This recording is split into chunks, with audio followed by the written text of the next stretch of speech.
Welcome to Warrior Money, the show devoted to our brother and sister veterans in business. I'm Patrick Murphy. And I'm Dan Coons.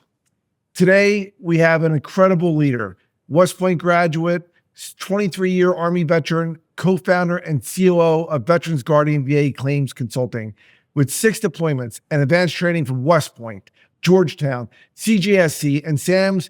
He brings deep insights into strategic leadership and operational excellence. Please welcome Bill Taylor. Bill, welcome to Warrior Money. Thank you for having me today. Pleasure to be on with you all. I'm glad you're here. So we start every interview with a bluff, bottom line up front. So this bluff question to you is, you're passionate about veterans transition. In fact, you live that ethic, no one left behind. There's too many of our veterans are being left behind when it comes about disability benefits they have earned. What has shaped you to do that? So my personal experiences in the transition process, I personally experienced how hard it was to transition, how little assistance there was out there. While the Army is getting better, they've got a long way to go. I had to figure out a lot of things on my own, how to file my own disability claim, how to figure out what I was going to do post-military. And so based on my experiences, I saw a great opportunity to continue to engage and serve the veteran community while still following that entrepreneurial spirit and starting a company. And so that was really the genesis of starting Veterans Guardian. And we're so proud of the services we provide to veterans, the veterans we employ. I have over 200 employees, and almost everyone that works for me is a veteran, spouse of veteran, or spouse of active duty. And so it's just been a great experience for me to be an entrepreneur, serve the veteran community, have veterans around me every day, and we're just loving every minute of it. You're a 1995 West Point graduate. You went on 6 deployments. You started in 1995. I'd love to hear your story about your service, if you don't mind. Yeah, so graduated from West Point. I was an armor officer, spent time in Fort Hood in Germany. And in my Germany time, that's where my deployment started into Kosovo. We thought that was a big deal. We thought that was the knife's edge. We were going to get sorely educated in the future. I spent some time as a strategic planner in the Pentagon, and then multiple deployments to Iraq and Afghanistan, mainly as a advisor to foreign armies, whether that was the Iraqi or the Afghan army. And then I had a very late shift in my career. I somehow ended up in the 82nd Airborne. There you go, Airborne. Coming out of SAMS, they told me I could go to Bragg or Campbell, and I said, there's not tanks at either of those. And funnily, I had 17 years between Jump 5 and Jump 6, because I had gone to jump school as a cadet, and I'm proud to say I'm now one of the few armored jump masters That's awesome. that's ever been in the Army. Of your 6 deployments, which one taught you the most? My first deployment to Iraq in 2006, 2005, 2006. I was advisor to an Iraqi armor brigade, a small 10-man team, living on their base, eating, sleeping, and fighting with them for a year, and having to figure out, how do you lead a small team? How do you integrate with the foreign military with a different culture? How do you bridge the gap between your Army and them? Just some of the challenges of having to go through all of that was some of the best experiences I've ever had. You were there, one of the leading journalists that covers our brothers and sisters veterans during the longest wars in American history was Bob Woodruff. Mm-hmm. And Bob and Lee have created the Bob Woodruff Foundation. You were there that day in 2006, February, when you had that deal with that. Yeah, Tell us what happened. Probably the longest day of my life. Bob had come out to see us. He wanted to see what the Iraqi army was doing. He wanted to see what the American soldiers were doing. And I had this easy day planned. I was going to keep him on base all day. I was going to show him around the Iraqis. And about 30 minutes into it, he says, I want to see what they're doing out in sector. I said, okay. So we loaded up, went out and visited some Iraqis, and he saw a patrol roll by, and he asked, can we go see what they're doing? I mean, Bob was always inquisitive, always looking to see what was really happening on the ground. And unfortunately, we were riding with the Iraqi convoy, and we got hit with an IED. Both Bob, his cameraman, and one of the Iraqi soldiers was injured in that attack. Luckily, I'll never forget this, from blast to wheels up on the helicopter was 21 minutes. Wow. Longest 21 minutes of my life. And this was in the middle of a firefight and having to shift to an alternate LZ because they wouldn't pick us up where we had gotten hit. And it's I'll never forget looking down at my watch and going, I thought it'd been 2 hours and it was 21 minutes. Yeah, that's wild. Yeah, it's all about that golden hour. It is. And Well, interesting that you talk about it. I was just in Tennessee meeting with the Tennessee legislature, and I walk into this office, and there's this Army surgeon, a retired '06, and we started talking and comparing notes and found out that he was the doctor who treated Bob in Baghdad. What a small world. So I was the last person to load him Wow. onto the helicopter, and he was the first person to operate it on. It was amazing to make that linkage. You had a really interesting military career where you were kind of a junior level, but you got to go into strategic studies at Georgetown. Yes. And then you took that job to go then into some strategic roles. Can you talk a little bit more about that interesting career path you had? Yeah, it was a fascinating experience because I went straight from company command to Georgetown and then working in the Pentagon as a senior captain. And I got to tell you, that experience made me such a more effective tactical leader than anyone would ever imagine. Because when I got back out to operational units, I now understood how this big animal worked. I understood why decisions were getting made. I understood what to get frustrated and what not to get frustrated with. And I was able to impart that to my peers, to my subordinates, and it made me a much better tactical leader, being able to understand the big picture. how about as far as the passion that you have? 6 deployments.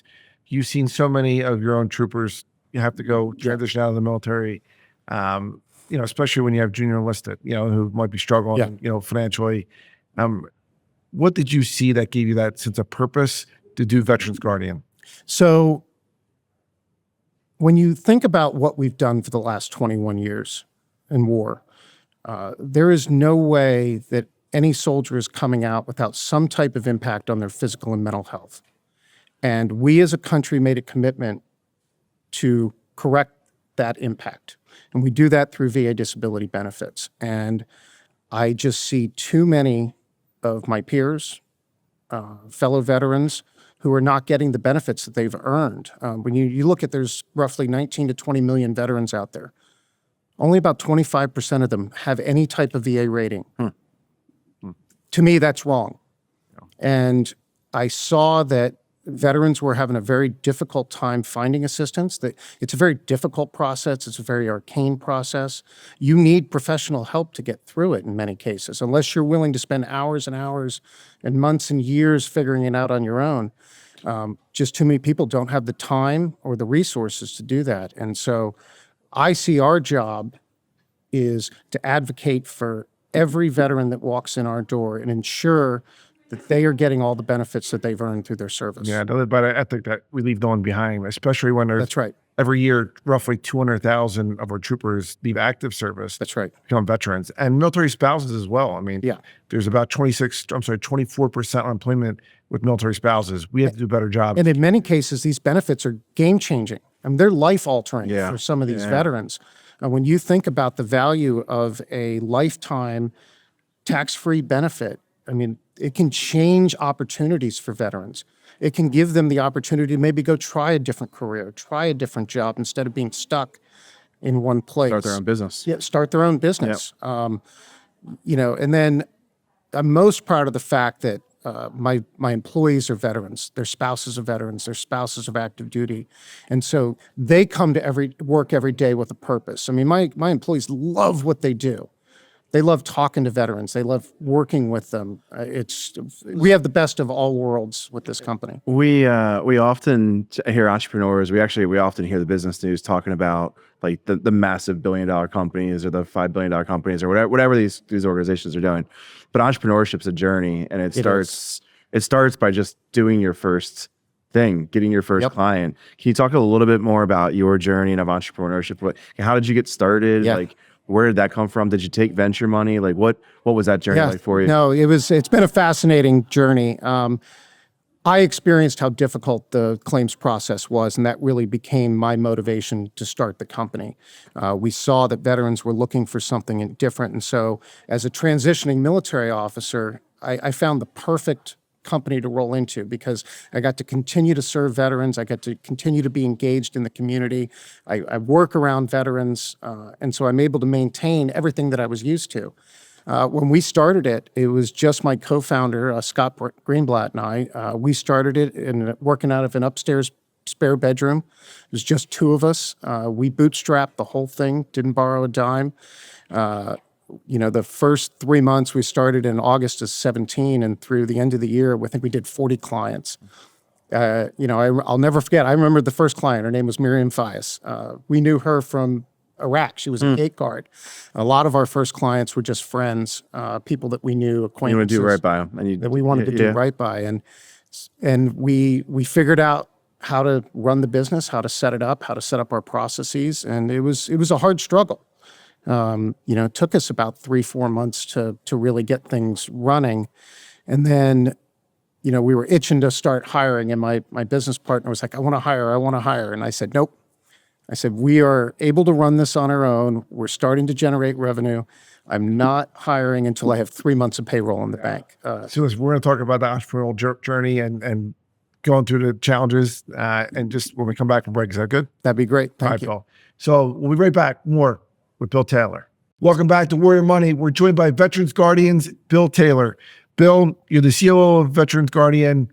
You just talked about your entrepreneurial journey. Mm-hmm. Most small businesses will fail. Most will not make it. Yeah. You've made it. In fact, you talked about your first, I think, year. You helped 40 transitioning veterans get their disability that they earned. Last year, you did 32,000. This year, you're on target to do 40,000. Walk us through what that journey was like, and what are some of the fundamental principles that you focused on? Yeah, so a couple of things I'd love to hit on with that. As a transitioning military, whether you're enlisted, an officer, a warrant officer, doesn't matter. You've got to understand the importance of the skills you've learned in the military. You may not know all the business stuff. You may not be the best on hiring. You may not understand taxes. You may not understand financing. But what you do come to the plate with is great experience with planning, with organizing, with executing. Those are what I've found from an entrepreneur side. Yeah. Those are the most difficult things, is being able to, something as simple as understanding your battlefield. Yeah. So I see too many businesses that start, they don't understand their market. They don't understand what they're selling, where that fits into the market. That's part of planning. That's the skills that I brought to this, and I learned the rest. I mean, we made some mistakes along the way. I'll never forget we were hiring our first folks, and we had 10 candidates, and I'd go into it with the Army mentality. Well, I got to pick the top 2 out of the 10. I didn't realize that I could turn away all 10 and start over. But, I was stuck in that military mentality. So as small lessons like, that's a great example of lessons we learned. But when you're in it, you've got to be dedicated. You make sacrifices. Yeah. I sacrificed a lot of time with my family. But we knew in the end that if we just worked hard, focused on our business, made smart financial decisions, that we were gonna be successful. Yeah, I mean, I love the fact that Dan and I talk about kind of like Dave Ramsey, right? Don't take on debt, pay down and have emergency fund. But Dave Ramsey says, I go to bed, I wake up with these great ideas, or I go to bed with a great idea. But in the morning, I'm like, all right, well, how am I going to fund it, right? He doesn't take on debt. And because a lot of veterans will say, hey, well, I'll go get a small business loan, and then I'll get a car, and then I'll do this. Yeah. So you bootstrapped it, though. In fact, you worked basically full-time in the Army, and at night, you got this business up and running. Why was that principle important for you and your co-founder? One, we wanted to maintain control of our company. A lot of times when you start taking on financing, anything outside of a loan, you've got to consider the impact of giving up ownership in your company and what that's going to mean down the road. That was consideration number one. Consideration number two was because I started this before I got out, we had a little bit of freedom. And it allowed us to focus on figuring out what we wanted the company to look like first. We could have gone out and borrowed a bunch of money and, gotten Salesforce and tried to set up a system. We wouldn't have known what to set up. It would have been a waste of money. I'll never forget, for the first 6 months, I had 6 filing cabinet drawers, and I was moving a paper folder from drawer to drawer as clients were going through our process. We had a whiteboard that we were tracking all our clients on. Well, that whiteboard and those 6 filing cabinets still exist today. But they're in this massively incredible Salesforce platform that we built. But if we hadn't spent that first 6 months figuring out how to do it analog, we would never have known what we needed to build digitally. That's such a smart insight because I've spent so much time in enterprise technology. Yeah. And what it really should be is an enabling function to do that's right. better work, not to be the work, right? Right. So if you appropriately said if you're a generalist, you can't be anything. Can you talk a little bit about how you've organized your business to be efficient? And then how have you taken that efficiency and built a system to support it? Yeah. So one of the things that we did, many of the other practitioners in this space are operating as individuals, where they're going to own a client from beginning to Like a case end. manager. Case manager. Yeah. We chose not to go with the case manager model. I brought the Army to the problem. What do we do in the Army? We have MOSs. And I decided I'm going to have experts at every step of the process. And you get a couple things with that. One, you get a huge amount of efficiency. You get better expertise, you get better feedback loops, and you're able to continue to learn and grow and just make every piece of it better. But it also allows us to help a much larger number of people, because if I'm focused on one job and I get really good at it and really focused on it, it allows me to help a much larger number of people with, so if I had 200 case managers, I could only help a fraction of the veterans that we're working with right now. Would you have known the process well enough to be specific on it had you not done it manually to start with or analog to start with? No, the analog. You kind of had to go through that process. Had to go through that process. And one of the things that we focus on is, there's this trade-off between customer experience and personal interaction and technology. Very early on, I had my IT lead come in and say, "Hey, sir, I can automate the whole process, the whole intake process, so they don't ever have to talk to someone." And I looked at him and I said, "Never say that again. No veteran will ever come into our system without talking to a person." Yeah. And so with a lot of businesses, and it's you really got to think about that trade-off between where do you use technology and where don't you? How do you use technology to help shape your customer experience, your process? One of the great examples we did was doing medical records reviews. A veteran will come in and dump 5,000, 10,000 pages of medical records on your desk. I'm an evidence-based system. I have to know what's in there. And so we were doing that manually with nurses and medical professionals, and they were spending 20 plus hours. Well, we figured out an opportunity to use AI to automate what was a very mechanical process so that my employees now can focus on the art of figuring out what you're eligible for. And I think that's what, you use technology as a force multiplier to help our brothers and sister veterans, who are disabled. Because people think, oh, well, Palantir and Booz Allen and the big primes, when you have Veterans Guardian here saying, hey, we're using AI for our 32,000 clients. And really quick, if you can, shape, because you told us offline here before how that saves time. So then your subject matter experts could focus on a task and they're not starting from scratch. Yeah. So my subject matter experts were, let's say I get 10,000 pages. They would have to spend 25 hours just cataloging what was in there. I can now take that same 10,000, scan it in, dump it into my AI system. We built a proprietary closed system, all my own data, and we wrote all the programming for it. And now in 20 minutes, I get a catalog of everything you've been seen for by date, by page number. I match service dates to post-service dates, and we figure out claim opportunities where they match up. We're doing pharmacology reviews, and I get that done in 20 minutes. And now my experts, instead of spending their time just doing the monotonous work of cataloging, can now focus on the real art of really identifying what your claim opportunities are. We're going to jump right into Warrior Q&A, but I've got one question, because when I think about data and I think about access to the veterans community, I start to think about some thorny issues on like access into the community, supporting the community. Do you have a position or a policy about like, do you want to be more regulated, less regulated? What is your opinion about that? That's a great question. There needs to be a lot of reform in the current system. We're not meeting the needs of veterans. I think that there's a great opportunity to bring private industry into this process. We as a company are seeking to reform the VA accreditation process. We want to bring more regulation into this space. We want everyone that's operating in this space to be able to become accredited, but we need some legislative reform to make that happen. So as a business, I'm coming in and saying, please regulate me more. I'm doing that for two reasons. One, I think it provides a better product to veterans. I think it better serves veterans, but it also provides protections to veterans against predatory practices, predatory actors. And it also provides better accountability of what companies like ours are doing. And so how often do you see a business coming in saying, Right. please regulate me more, and please make me work under an accreditation model? Yeah. But that's really our focus right now. Yeah, I really appreciate that. All right, so more Q&A. Okay. We're going to do two questions. And my first and favorite question is, what's some money advice that you know now that you wish you knew when you were younger? Save, save, save. Most people don't understand how much, even if you just put $50 away a month, $100 away a month, how over time Compound interest, baby. compound interest is the most beautiful thing on the face of the planet.